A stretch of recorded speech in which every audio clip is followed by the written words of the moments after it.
Et bonjour à tous, j'espère que vous allez bien et bienvenue à ceux qui nous rejoignent. Dans cette vidéo, on va voir les deux approches populaires en matière d'investissement. On aura l'investissement dans la croissance et l'investissement dans la valeur. C'est vraiment une notion fondamentale à comprendre avant de vous lancer dans les investissements. Donc, expliquer ces deux stratégies va pouvoir vous aider à prendre des décisions éclairées sur la manière de constituer votre portefeuille d'investissement.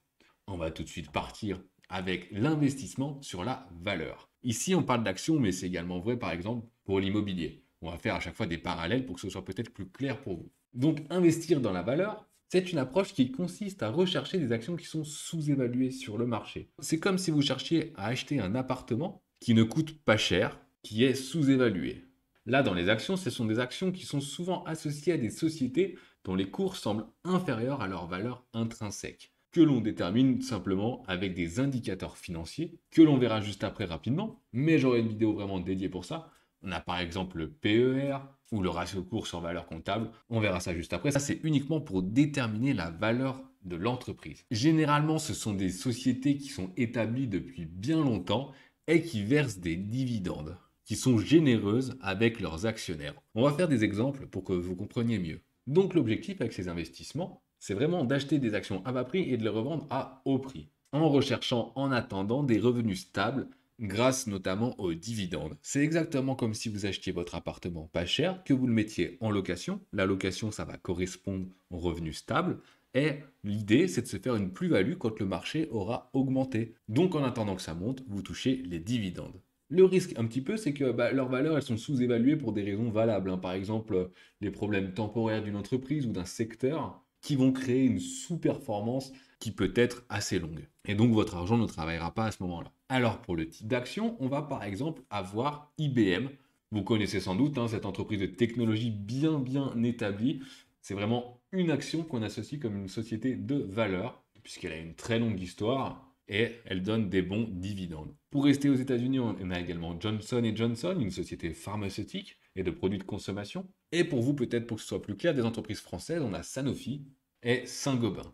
D'ailleurs, pour la petite histoire de Saint-Gobain, pour vous dire à quel point c'est une société établie, ça a été créé en 1665 par Louis XIV. Alors autant vous dire que comme société bien établie, on ne peut pas faire mieux. On va aller voir un petit peu ce que ça donne les sociétés de valeur avec les graphiques de cours de bourse, tout simplement. Ici, on a IBM, vous voyez l'évolution, mais vous voyez que ce n'est pas une évolution constante, il y a souvent des hauts et des bas. Ensuite, on a Sanofi, où c'est la même chose, on voit qu'en ce moment, on est assez haut, mais qu'il y a vraiment des hauts et des bas. Ensuite, pour Saint-Gobain, là, c'est encore pire, après la crise de 2008, ils ont vraiment perdu quasiment toute leur capitalisation, mais ils sont toujours là, toujours présents. D'accord? Donc là, vous voyez un petit peu le style de courbe. On va aller voir maintenant ce que ça donne au niveau des dividendes. Pour IBM, on a un rendement de 4,70%. Ce qui veut dire que le dividende correspond à 4,70% de la valeur de l'action. Ce qui est assez élevé pour un dividende, il faut le dire. Au niveau de Sanofi, on est à 3,50, d'accord? Juste ici. Ce qui est moyennement élevé, hein. Là, on pourrait quand même retrouver les valeurs bancaires qui sont un petit peu plus élevées que ça, qui sont également des sociétés de valeur. Et au niveau de Saint-Gobain, on est aussi à 3,50 cette année. Et je vous donne un autre petit exemple pour illustrer mon propos. Par exemple, BNP Paribas. Donc sur la courbe, regardez à 10 ans, on est pareil avec des hauts et des bas. Et en plus, on va avoir des dividendes qui sont généreusement versés. Regardez, cette année, on est à 6,45% et l'année prochaine, en prévisionnel, à 7,50%. Ok, donc ce qui est assez énorme. Et concernant les investisseurs légendaires de l'investissement sur la valeur, on a Benjamin Graham, un peu le père fondateur de l'investissement, qui a d'ailleurs été le grand maître pour Warren Buffett. Benjamin Graham, il a notamment écrit L'investisseur intelligent, un livre que vous devez sans doute connaître si vous vous intéressez un tout petit peu à l'investissement. Ensuite, on pourrait nommer Seth Klarman, qui est un investisseur renommé et fondateur aussi de Beaupost Group. Et enfin, Joel Greenblatt, qui a écrit le livre The Little Book That Beats the Market, et qui est notamment connu pour sa stratégie de valeur quantitative. On va s'intéresser rapidement aux indicateurs financiers, mais très rapidement, et juste pour que vous puissiez faire la comparaison entre une entreprise de valeur et une entreprise de croissance, pour pouvoir ensuite faire vos choix. Donc on va s'intéresser au PER, au Price to Earning Ratio. C'est l'un des indicateurs les plus couramment utilisés. Donc il va tout simplement mesurer le prix d'une action par rapport à ses bénéfices par action. Ok? S'il est élevé, ça veut dire que le marché S'il est élevé, ça peut indiquer que le marché a des grandes attentes de croissance pour cette entreprise, ou alors ça peut signifier que l'action est surévaluée. C'est pour ça que ça va nous intéresser. En fait, ça va donner une valeur indicative à l'action. On va voir un exemple juste après. Ensuite, on aura le price to book ratio. C'est tout simplement le ratio du cours sur la valeur comptable. Tous ces indicateurs, vous n'aurez pas à les calculer, ne vous inquiétez pas. Par exemple, sur Boursorama, on peut les trouver facilement. Je vous montre juste après. Là, c'est pareil, hein, si le ratio est bas, ça peut indiquer que l'action est sous-évaluée et que ça peut être un bon moment d'achat pour les investisseurs de valeur. Ensuite, bien sûr, on a la marge brute qui mesure la rentabilité de base de l'entreprise. Le calcul est simple, c'est la différence entre les ventes et le coût des biens vendus. Très facile. Par exemple, Apple a des produits avec de très grosses marges brutes, puisqu'ils créent des produits qui ne coûtent pas très cher et ils font une marge énorme dessus en les vendant après très très cher, grâce à la force de leur marque. Ensuite, on a le ratio d'endettement dette-actif. Chaque entreprise, bien sûr, est endettée, c'est ce qui permet la croissance, comme les États d'ailleurs, comme tout. Et plus le ratio de dette est élevé, plus ça peut être dangereux, puisque regardez par exemple en ce moment, les taux d'intérêt montent, alors le remboursement va coûter de plus en plus cher. C'est tout simple. Et ensuite, bien sûr, très important, le taux de distribution des dividendes, c'est ce qu'on a vu juste avant. Ça va être quelle est la proportion des bénéfices distribués aux actionnaires sous forme de dividendes. L'entreprise choisit ou non de donner des dividendes, hein, c'est vraiment elle qui choisit. Si vous n'en avez qu'un à retenir, retenez le premier, le PER. On va voir ça en action. Ici, je suis sur IBM, je suis sur Boursorama, hein. Eh bien, on voit qu'il est à 15. Déjà, il faut savoir que les entreprises américaines, elles ont des PER qui sont plus importantes que les entreprises françaises. Parce qu'elles sont achetées par plus de monde, alors forcément déjà de base, la demande est plus importante. Donc on a un PER à 15, ce qui n'est pas très élevé, hein, ce qui est moyen. Ensuite pour Sanofi, on a 12,29, ce qui est déjà mieux. Ensuite on a Saint-Gobain, donc là c'est à 8,78, donc là vous voyez que c'est très intéressant, que le prix est assez bas par rapport aux bénéfices de l'entreprise, hein, qui est important. Et BNP maintenant, les banques, regardez, c'est encore meilleur. Eux, ils font beaucoup de bénéfices. Voilà pour le PER. On va s'intéresser maintenant aux investissements dans la croissance. Là, on ne va pas aller chercher une entreprise qui est sous-évaluée, mais on va chercher une entreprise qui a un potentiel de croissance qui est très intéressant, qui est significatif. Ça peut être associé généralement à des industries en expansion, à des nouvelles technologies, à des innovations. L'objectif de faire un investissement dans la croissance, c'est de rechercher des actions dont le bénéfice devrait augmenter à un rythme supérieur à la moyenne du marché. Et c'est pour ça que l'investisseur qui parie là-dedans est prêt à payer une entreprise qui est déjà évaluée plus cher dans l'espoir de réaliser des gains importants à long terme. Et c'est vraiment le à long terme qui est important. Puisqu'en fait la valorisation actuelle sera élevée, mais par rapport à la future valorisation, en vous donnant des sociétés en exemple, vous allez très vite comprendre. Juste, je vous parle des risques juste avant. Eh bien, ils sont très simples.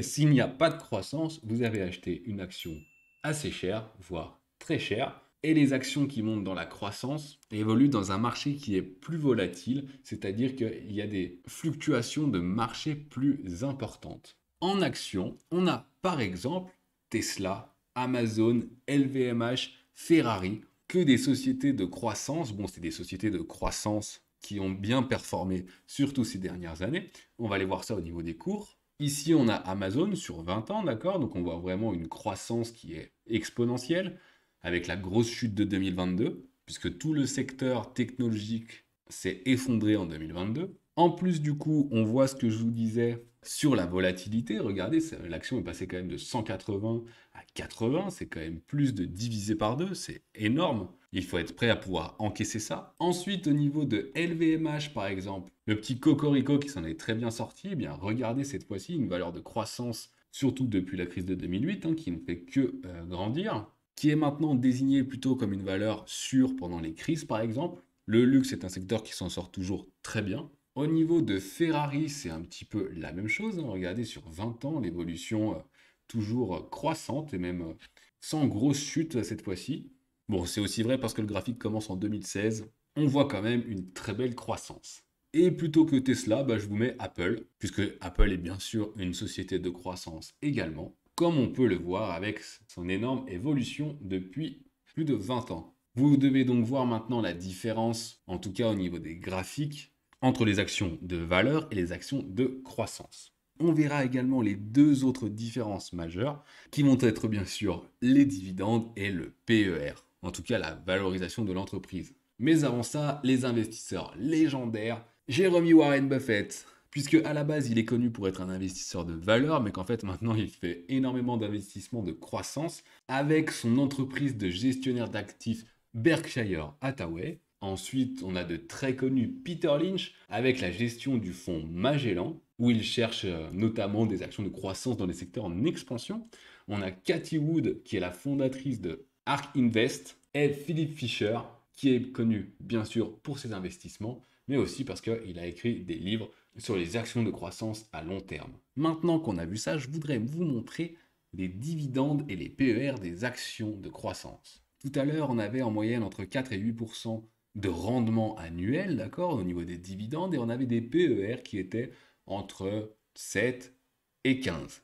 Eh bien, regardez Amazon par exemple, on va être à un rendement de 0%, il ne donne pas de dividendes, et un PER estimé à 2023 à 58. Bon, c'est énorme, vous voyez que l'action, elle est déjà surévaluée. Mais regardez, ce qui est intéressant, c'est que l'estimation sur 2024, le PER passerait à 41. Et pourquoi? Tout simplement parce que c'est une valeur de croissance, donc l'idée, c'est que le PER baisse à chaque fois par rapport à la valeur d'aujourd'hui. LVMH, cette fois-ci, on va être pareil, des rendements un petit peu quand même, un peu moins de 2%, et un PER de 25. Donc elle est moins surévaluée que Amazon, mais par contre, je vous l'ai dit, les valeurs américaines, même en croissance et surtout en croissance, ont des PER bien plus élevés parce qu'elles sont achetées par le monde entier. Bon, LVMH aussi. Ensuite, Ferrari. Alors là, Ferrari, on a des rendements très très faibles. Et regardez le PER 55 avec des estimations à 43 puis 37. Vous voyez bien ici la notion de croissance. Et au niveau d'Apple, on va avoir des tout petits rendements et un PER qui est à 28 avec une croissance prévisionnelle qui est un peu plus légère. Mais c'est surtout dû au fait qu'en 2022, je vous ai dit, il y a eu une grosse chute du secteur technologique. Et maintenant qu'on a dit tout ça, comment on va choisir? Est-ce qu'on veut investir dans la croissance ou est-ce qu'on veut investir dans la valeur? Sur quoi on va se baser? Eh bien, ça va être très simple. La première chose, ça va être votre horizon d'investissement. Si vous voulez investir à moyen terme, eh bien déjà, les valeurs de croissance ne vont pas être intéressantes. Parce que dans la notion de croissance, il y a une croissance exponentielle. Au début, ça peut prendre vraiment beaucoup de temps à monter. Et en plus de ça, vous n'avez pas de stabilité puisque vous n'avez pas de dividendes. Par contre, à long terme, les gains peuvent être bien plus importants. Ensuite, il va y avoir la tolérance au risque, puisque vous avez vu, pour la croissance, le risque il est beaucoup plus important. Déjà, vous pariez sur la croissance, qui n'existera peut-être jamais, et il y a de fortes volatilités.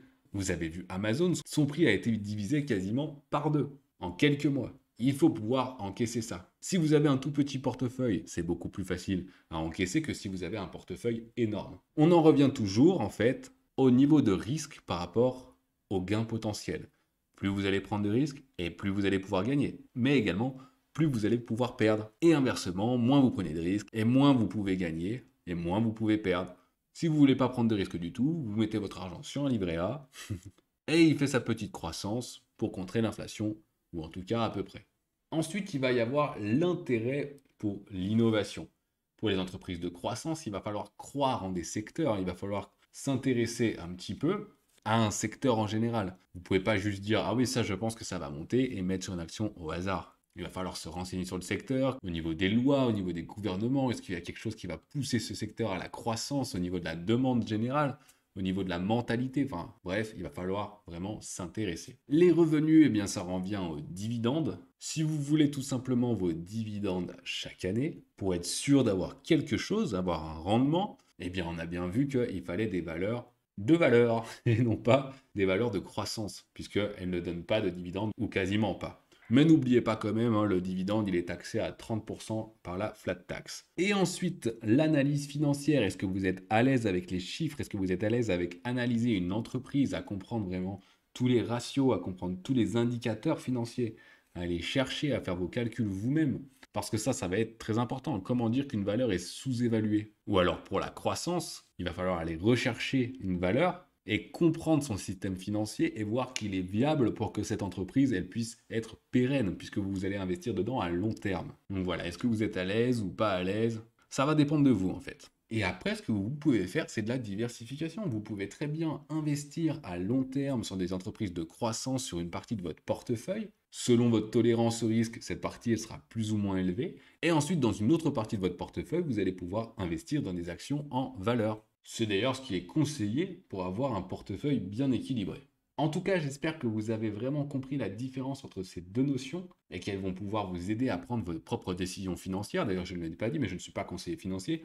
Je fais juste des formations pour expliquer des notions fondamentales et ça me permet de faire une petite transition sur ma formation bourse, tout simplement. Ça va être à vous d'agir maintenant. J'ai une formation complète et gratuite qui va vous permettre de comprendre mieux le monde de la finance et de pouvoir déjà commencer à investir ou alors, si vous avez déjà investi mais un peu n'importe comment, à vous faire une stratégie en comprenant mieux ce que vous faites. Merci d'avoir regardé cette vidéo et de nous avoir rejoints. J'espère que vous avez pu apprendre des choses. Si vous avez des questions, n'hésitez pas à les poser en commentaire. Et en tout cas, je vous dis thumbs up si ça vous a plu. Allez vous abonner et moi je vous dis à très vite pour une prochaine vidéo.